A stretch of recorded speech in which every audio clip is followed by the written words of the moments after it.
Hey everyone, welcome to Unique Ways with Thomas Gerard, an audio podcast. Got an awesome guest on today. He's the founder of the new Division and Trollbäck Company.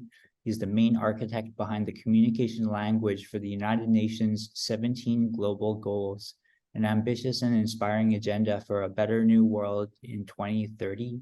He has offices in Stockholm and New York, and he specializes in strategy and communication for sustainability. Please join me in welcoming Jakob Trollbäck. Welcome. Thank you, Thomas. Are you ready for 20 questions? Yeah, sure. Okay, here we go. Number one, tell me a little bit more about yourself. What do you do?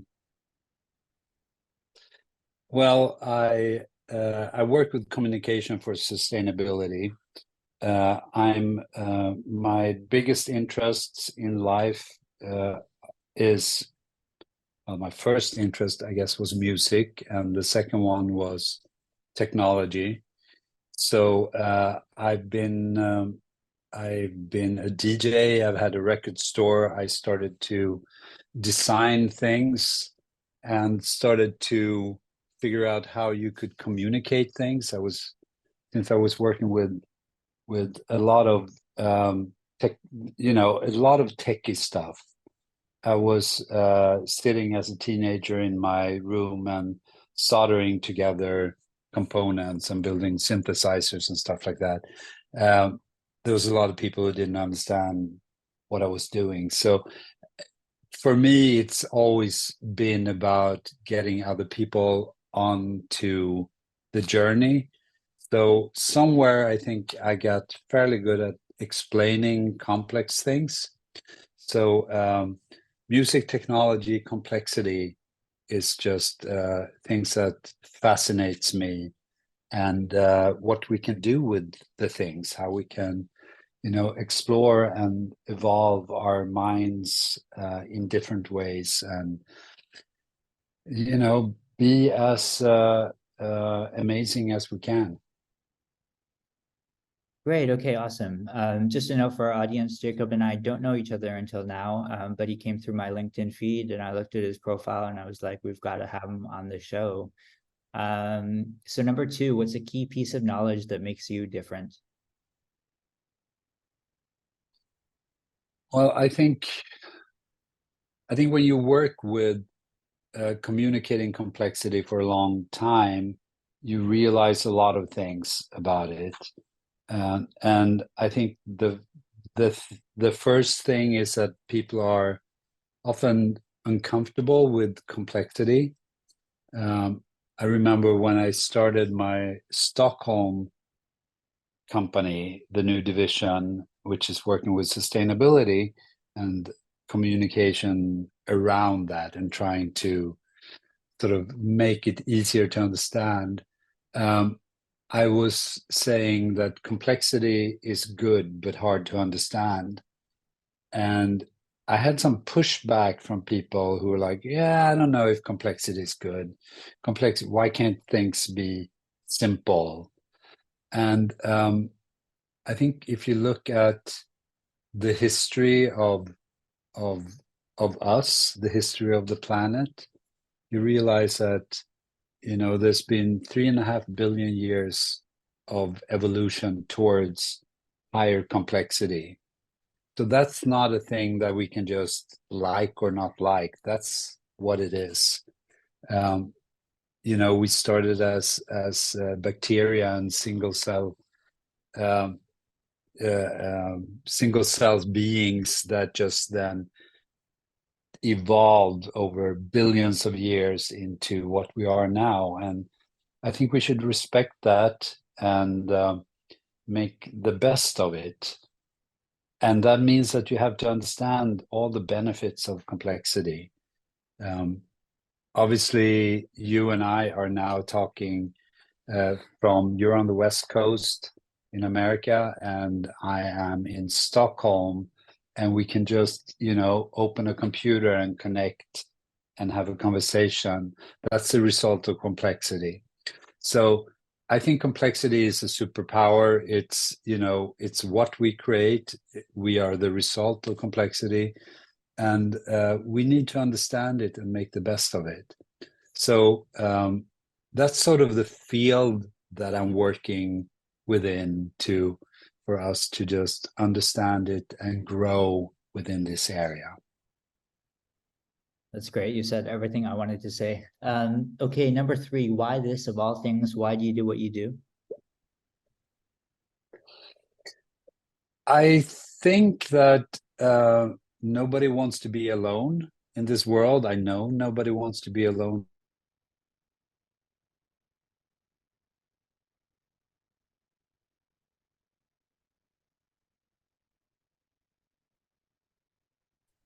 It's like, it's great to, when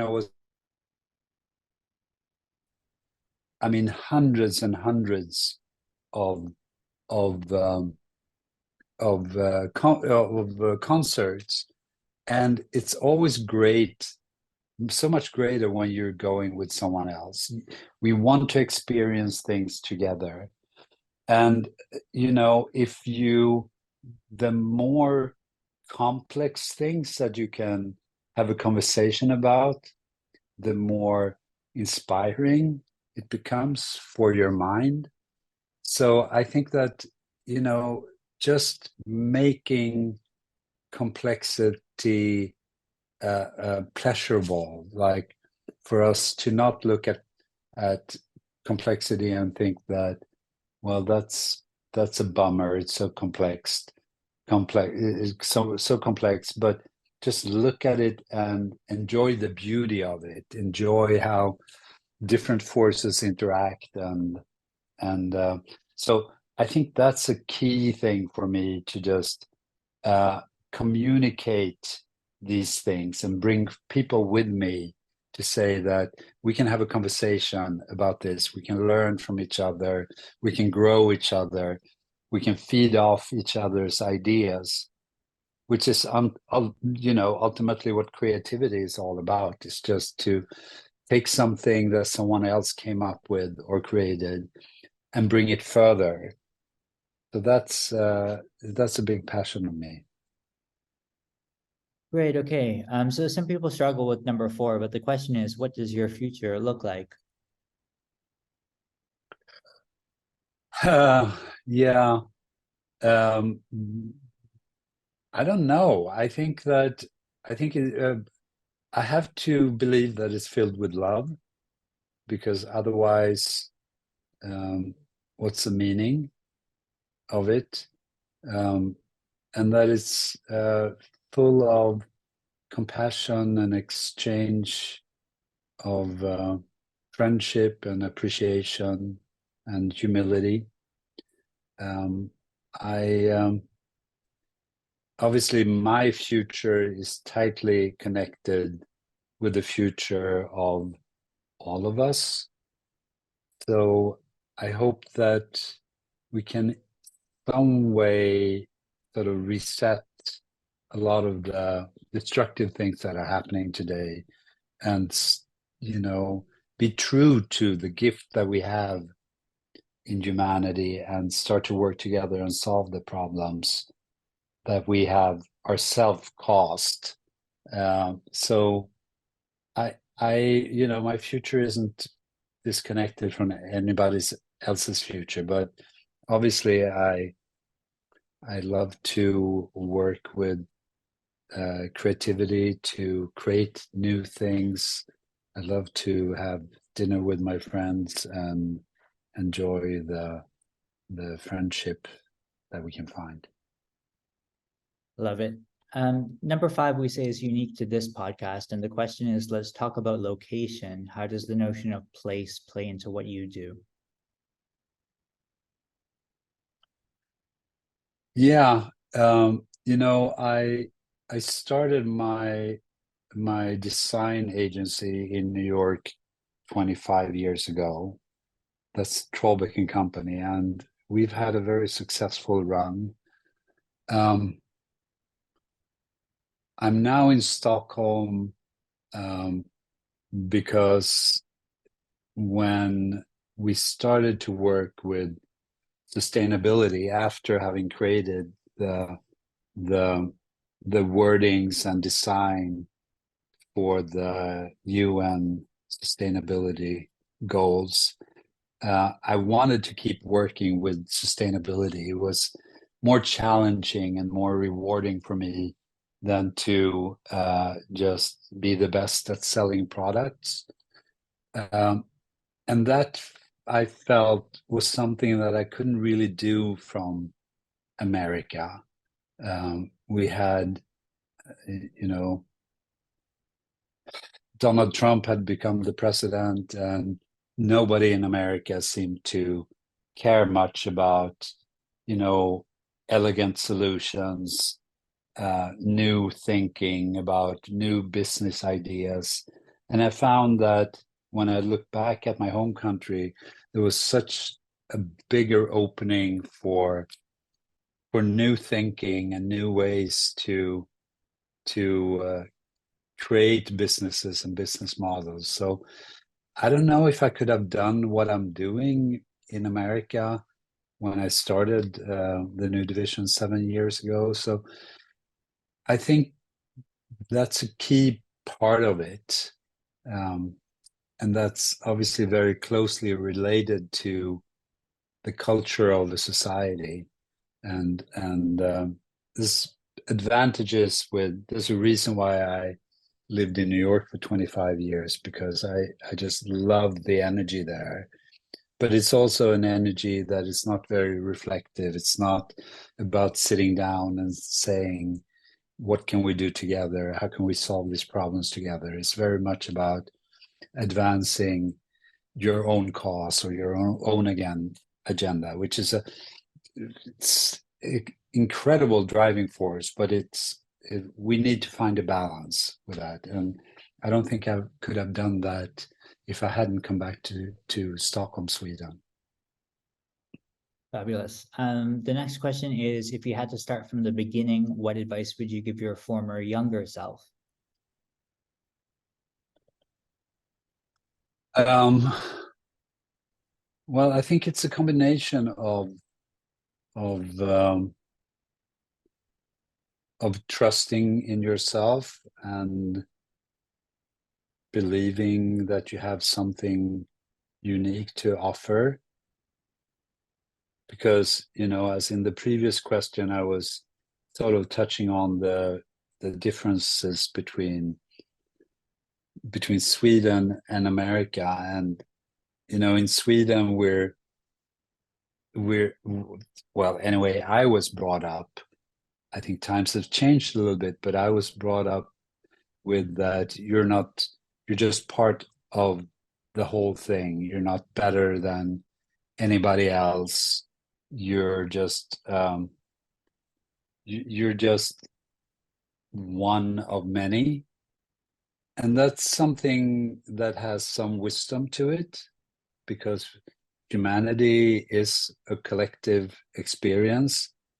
But finding the balance of daring to believe that you are different and you have something unique to offer, that's a gift that all people should have.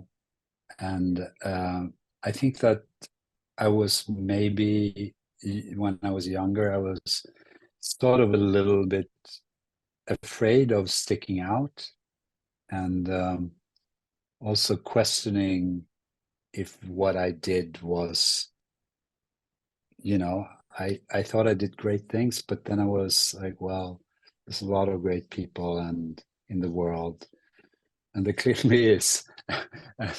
And it's intimidating where you see the fantastic things that people are creating, and thinking and building. But just to believe that you can also contribute. Every person can contribute something. So believing in yourself, and at the same time understanding that the more you learn, the more there is to learn. Like when I was younger, I thought I sort of had it figured out, basically everything. And now, you know, as you grow older, you realize that, man, there's a lot of things that I'm clueless about, both about the world and also about why I react and why I think of the way I do. So it's very exciting. It's an open field, and I think more openness, and we need to just let people be more creative, but we also somehow need to understand that, you know, the journey gets more interesting the more you learn.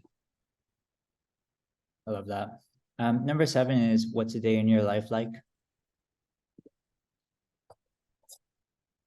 Yeah, it's pretty good. I have a fairly small but very dedicated and fantastic team in Stockholm. We're trying to, you know, I guess you know, a few years ago when I was in New York with my studio there, it would definitely be to get up and into the office in time for the communal breakfast that we had every morning, and sort of catching up with people. I think, you know, after the pandemic, it has become more open how you um, how you structure your day. But it's definitely you know, good coffee, and depending on, you know, I work really great under pressure, which means that I put in a lot of long nights, and depending on how late I've been up, sometimes, you know, I'm working to 3 or 4 in the morning, and then I may not be, you know, on my feet and alert until 9 or 10. But I go into the office and I enjoy being with people there, and being as creative as we can together, and then you know, hopefully seeing some friends for drinks and dinners, and there's always something you want to watch on some streaming channel or something. So I guess it's not a unique day. I don't have like oh, here's the CEO. I get up at every morning at 5 o'clock and read Wall Street Journal. It's much more what's where I find inspiration and peace for the day in the morning, and then you just gear up and get going. Great. And the next question is around lifelong learning. Lifelong learning is a popular topic. How do you stay up to date? Yeah, I think the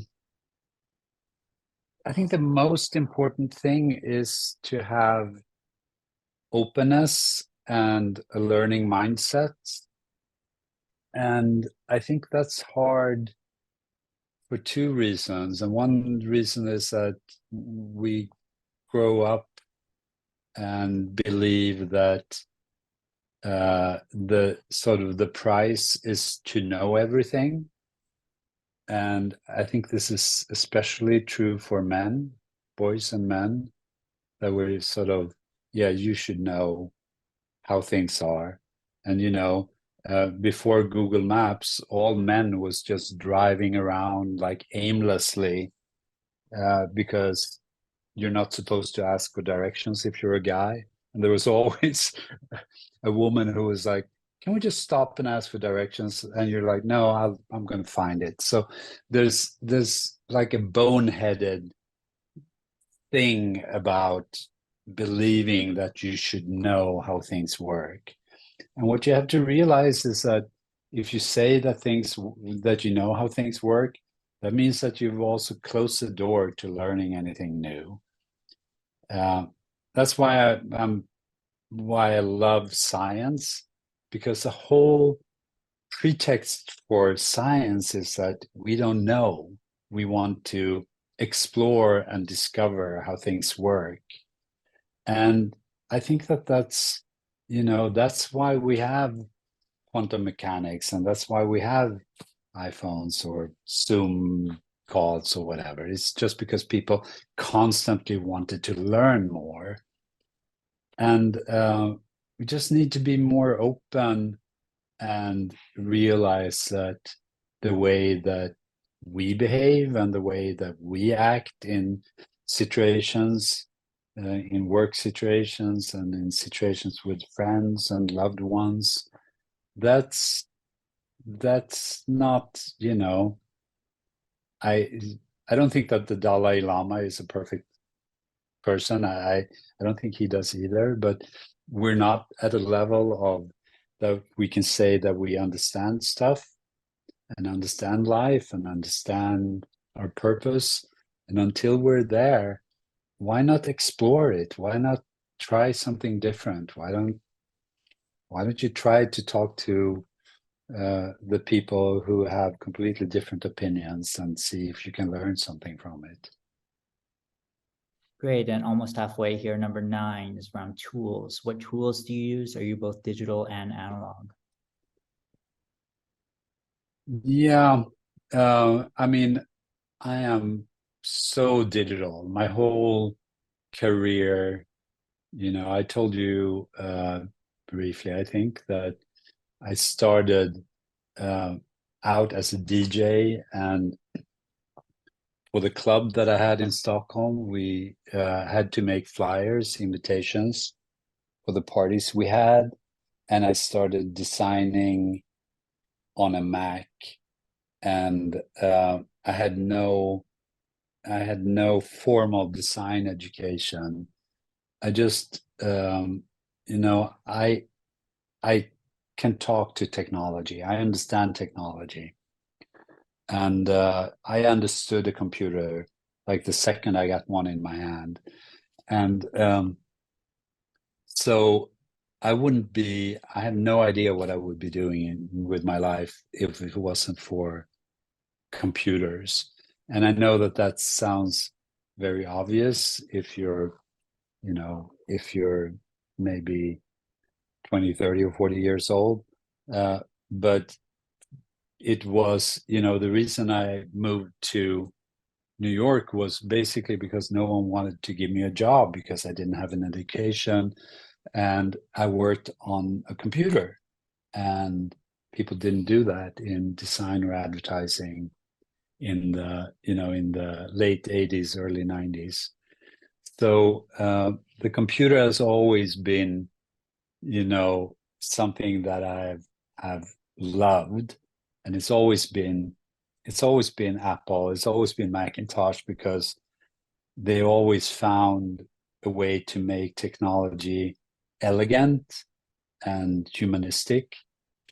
But more practically today, I do a ton of work in Keynote.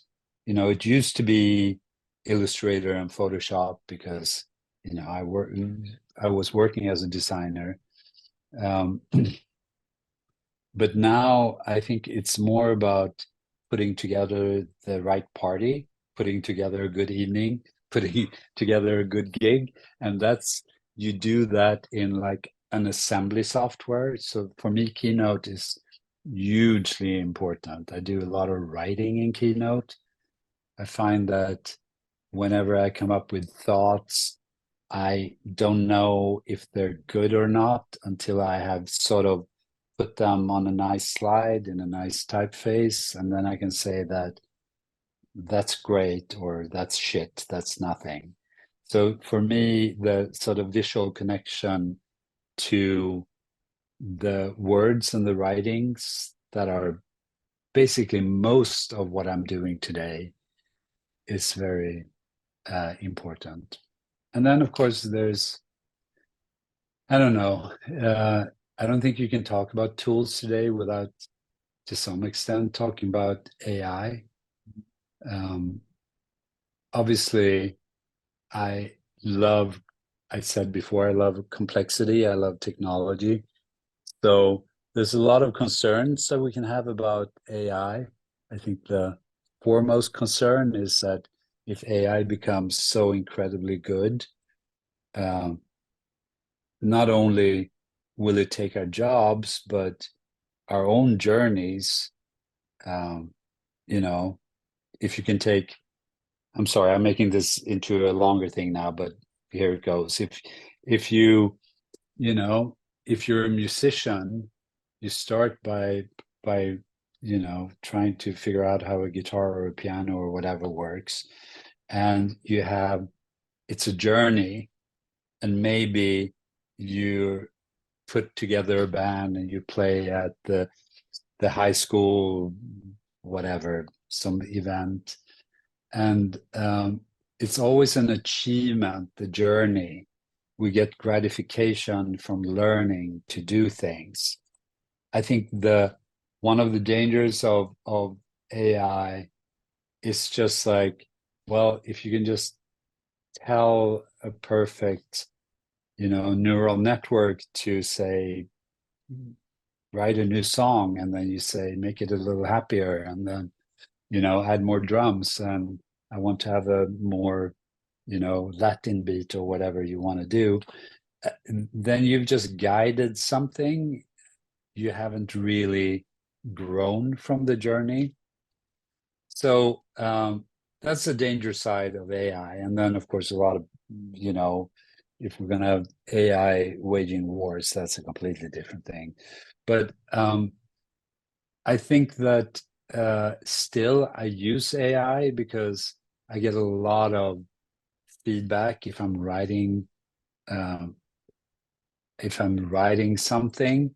It used to be that you used the thesaurus to find alternative words, but now you can just write a text, and then you can ask AI, can you make this better?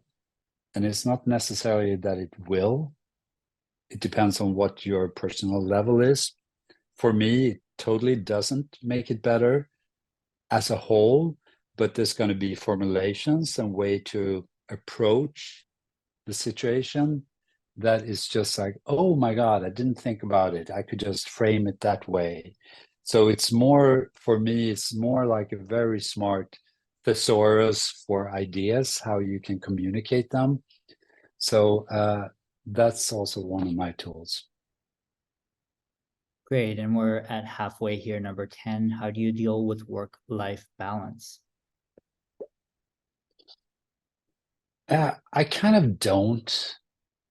You know, I've always been so excited about my work. So I've made sure that I've either worked at places that where I've, you know, my first job in New York was at a place that was called R. Greenberg Associates. It became RGA, which became a huge digital agency. And it was just a place where we were all very young, and we were all hanging out, and we worked together, and then we went and had drinks and dinners together, and then we went to bed and repeated that.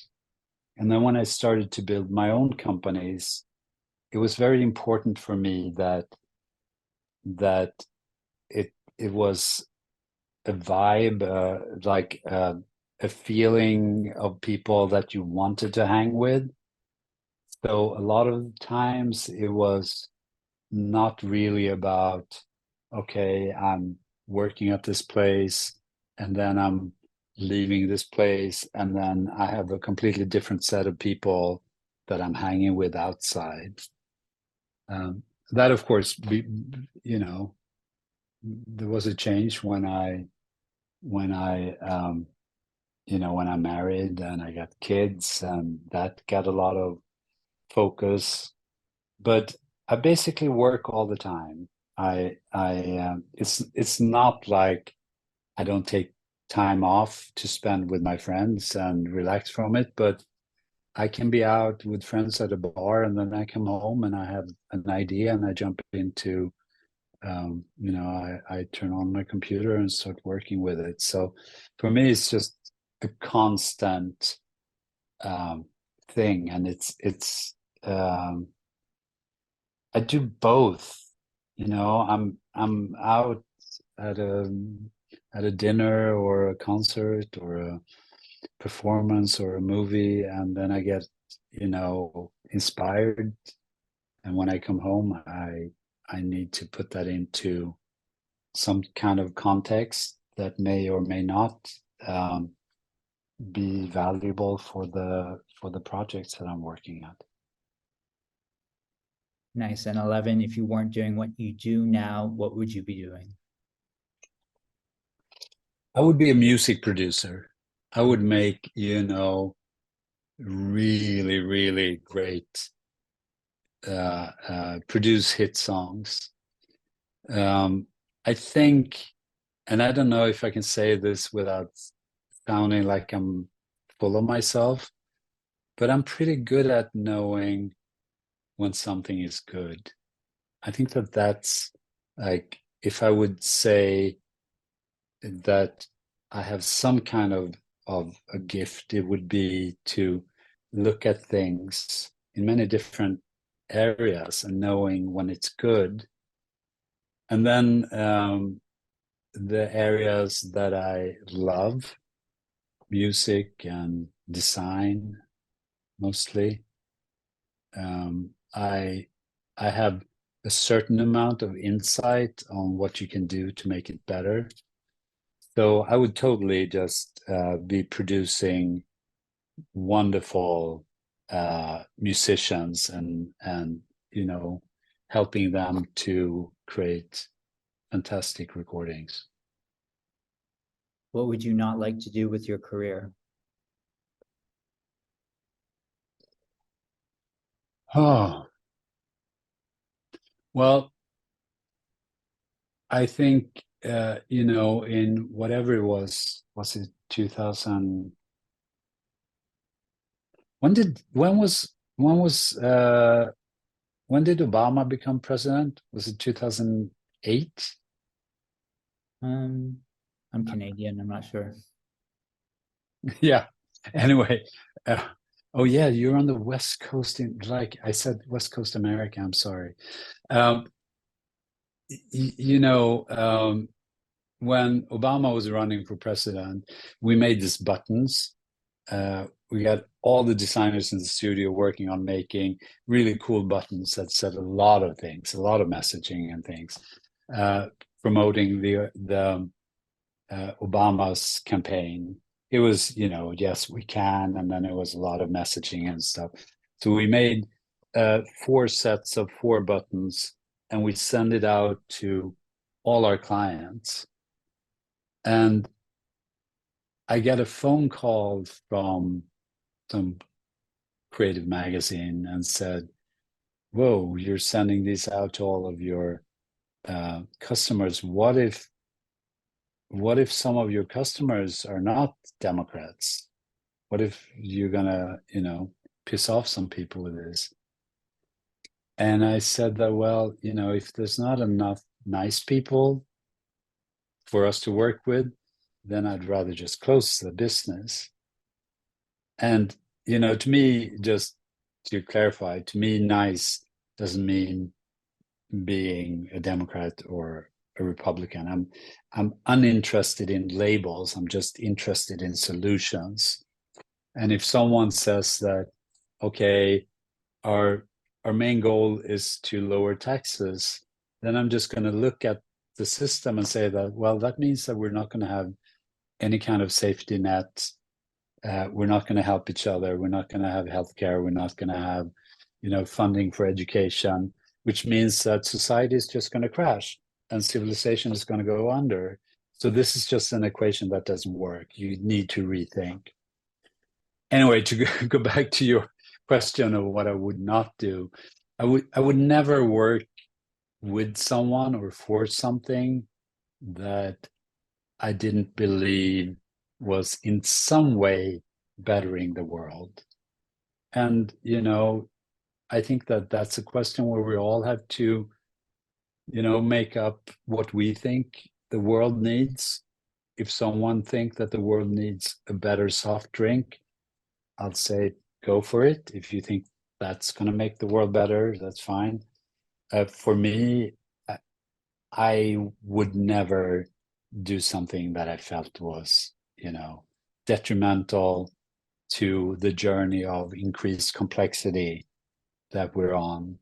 So that's what I wouldn't do. I wouldn't work with people who doesn't understand that complexity is a gift. It can be a burden also. It's very hard to deal with sometimes, but people who believe that we should go back in time, which is like telling our ecosystems to not be as wonderful as they are. So yeah, I wouldn't do that. Nice. And do you have a favorite word, quote, or sentence?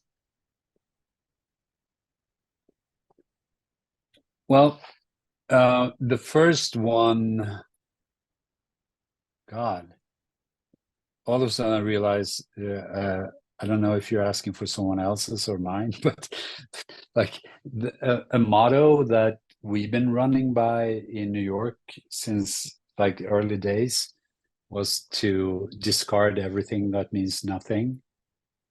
Because I feel like there's so much noise and it's just taking so much of our attention. So I'm really interested in pushing forwards with finding things that are as clear and simple as possible. So discard everything that means nothing. I think that has been very, very instrumental for us. Then I think that the thing when I'm presenting that people are most likely to like bring out their iPhones and take a snapshot of is just very simple, which is information is not communication.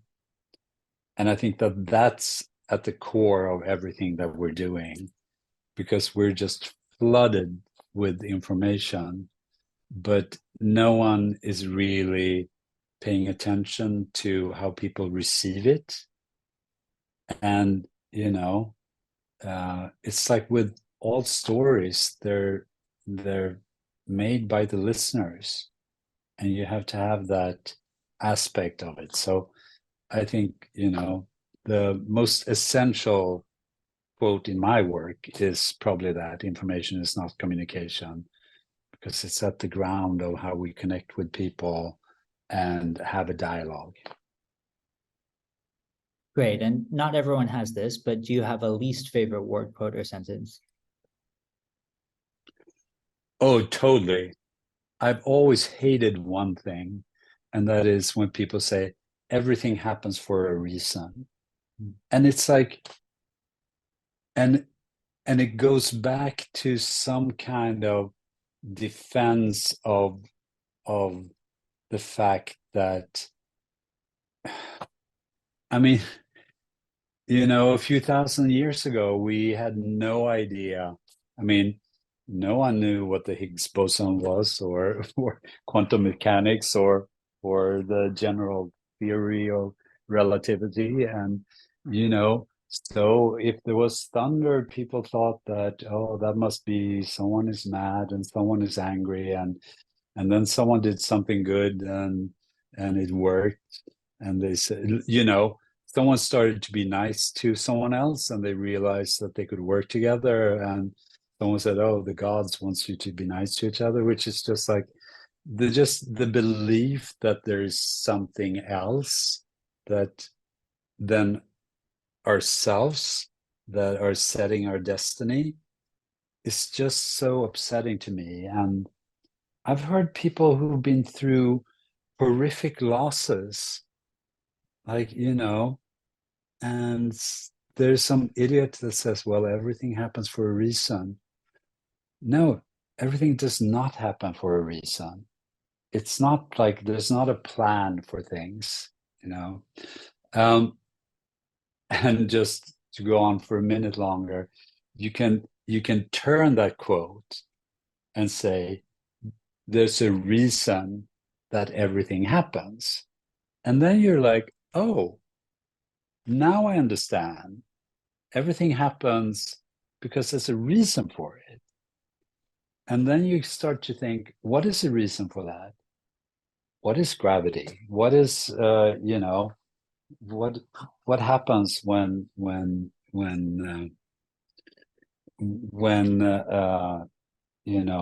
what is time and what is light speed? What does that do to the gravitational fields and waves? It's like it's curious, because if you say there's a reason why everything happens, then you are curious about what is that reason.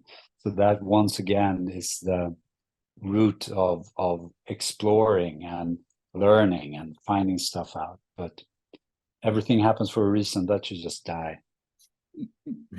Number 15, if you had to pick one word to describe yourself, what word would you choose?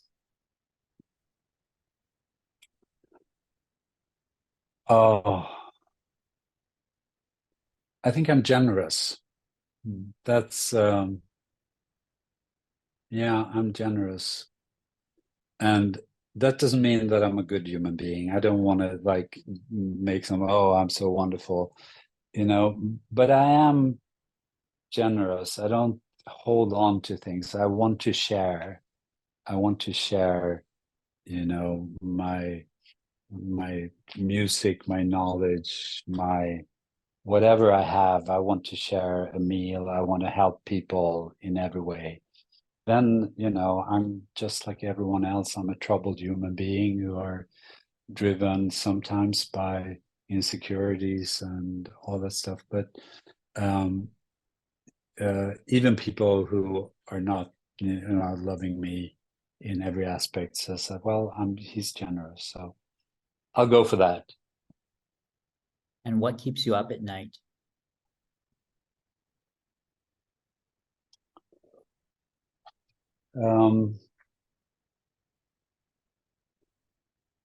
Yeah,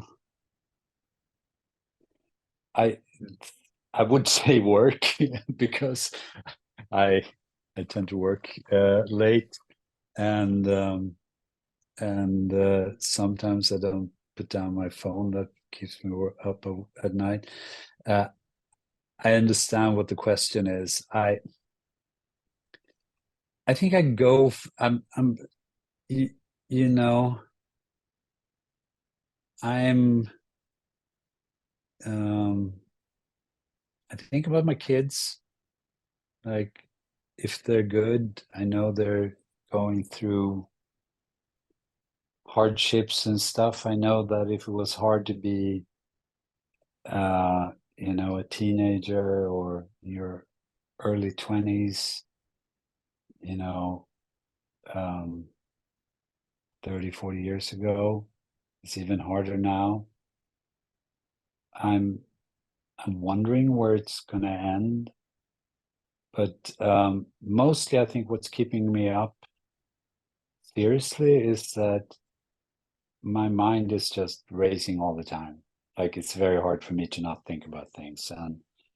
And I usually, when I can't sleep, when I'm not exhausted, then I have to, then I'm listening to someone telling the story of the universe or something in a soothing voice, and where I'm listening to a Carlo Rovelli audiobook and just drifting off to the scientific knowledge about things. So but yeah, sometimes it's hard to get the brain to stop, and meditation can work, but I don't have a one question. It's not like it's not like, oh, I worry about, of course I worry about a warming planet. And of course, we're working with biodiversity now with the coming Montreal framework.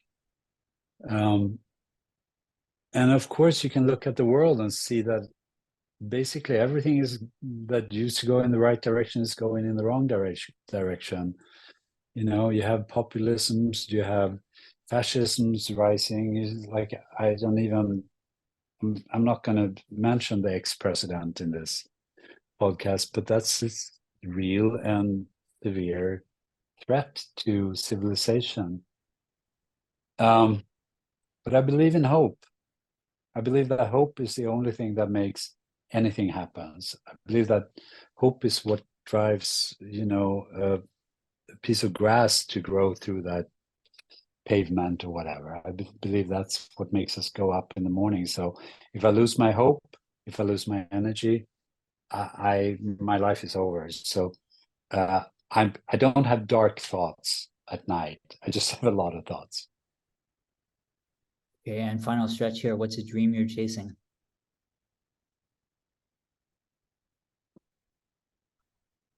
Oh, yeah, I guess not having to worry about things. Like, running businesses, there's, and being an entrepreneur there's always something, and you learn to live with it. And I lived with it for 25 years now of just,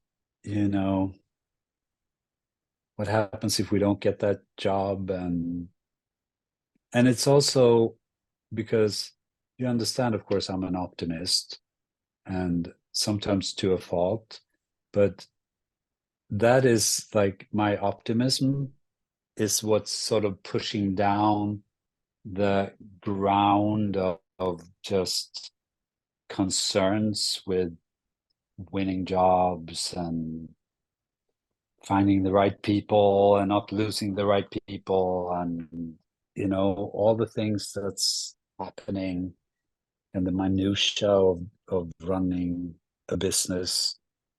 But so I sort of lather that in optimism and hope.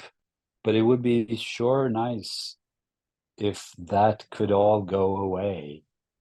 And I don't know how that goes away, but maybe if someone would just come in and say, I've made a lot of money here, take some of it and make something good out of it.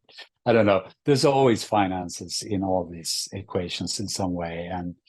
And I'm bummed that we're letting money worry and concern us, but it is. Great. And 18, what inspires you?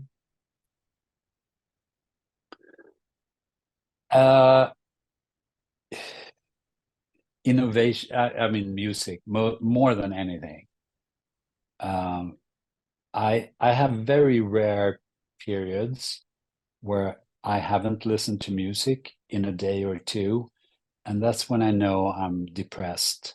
Then I know that I'm in a dark place, and then I need to get out, go for a walk, and listen to some, I don't know, Glenn Gould, if we're going to take a countryman of yours, playing some Bach partitas or something, because there's nothing that's more beautiful and perfect than exploring complexity to such a wonderful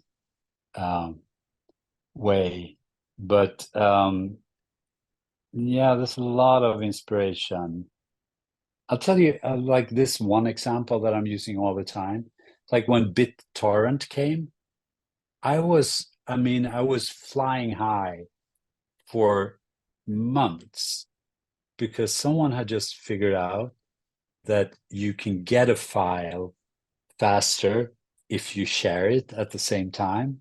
I mean, the whole thing was just like such paradigm shifts. And I was like, you can just think different about everything. And people who do something that is unexpected is just lovely. And, a lot of that stuff is in art. You just look at art, you look at creativity, you look at science, you look at innovation, and that's or you just go to a restaurant that has, serves a meal that you've never had before. Love it. And 19, any advice you'd like to share? To anybody? Well, I would say, we did the we rewrote all of the language and did all of the design for the Sustainable Development Goals. And I think that, and then we did all of the 169 targets. I think that that's a really great, still is a really great periodic table for how the world could and should work. After that work, when we saw that the world didn't change as we had hoped, we started to think about the driving forces, like what drives human beings. And that led to that we started with two partners, this Inner Development Goals project, which aims to figure out what are the skills and talents that we need to reach the global goals. And that became a really exciting journey, because it's we got all of these answers back, and it says, yeah, you need critical thinking and complexity awareness and sense making and long-term orientation, but you also need appreciation, humility, trust, an inner compass. And we just gathered these things in this framework, which is still under development, but you can find it on innerdevelopmentgoals.org. And the amazing thing is that when you look at it, you realize that all of these things are talents and skills that you would love to have and that you can get excited to work on. Maybe you need to trust people better. Maybe you need to have more courage. Maybe you need to be better at co-creating. Maybe you need to be better at forgiveness. And for me, just realizing that this is something that is not buying a thing or performing a thing, or this is just me. I have to think about, how can I be better at showing my appreciation for other people and the world, the nature? How can I connect better to it? These are just, they're gifts that keeps on giving. So I would say an advice would be to think about yourself as a project, and it's the closest and dearest you have, and let's make it as good as possible. And all of these things are just going to add new dimensions to your life. Great. And number 20, how can our listeners keep tabs on you? What's our call to action for today? Well, you can look at the work of my two companies at trollbäck.com, which is the newer company. It's a little bit more commercially focused, but doing great branding work. And yeah, that's a good one. And then the Stockholm company, which is totally focused on communication and strategy for sustainability. It's on the new Division.world. And so that's the two sites. And then I would say that, when I put stuff on social media, it's usually on LinkedIn, where it's fairly easy to find me. And then I also make great playlists sometimes on Spotify. So so that's something if you're interested in music. Great, I love it. Well, thanks so much for joining today. I was inspired to invite you on because of your work with the UN. That was such a kind of key thing for me. But then to hear you talk, kind of, I can hope I can say with philosophy in the way that you talk and the kind of depth, it's real rich. And it's so nice to just listen and reflect. So thank you so much for joining today. Yeah, it was a pleasure. It's keep on exploring yourself, exploring the world, exploring complexity, exploring universe, explore biodiversity, explore social relationships, explore music. It's just so much. Life is so rich. Thanks so much. Thank you.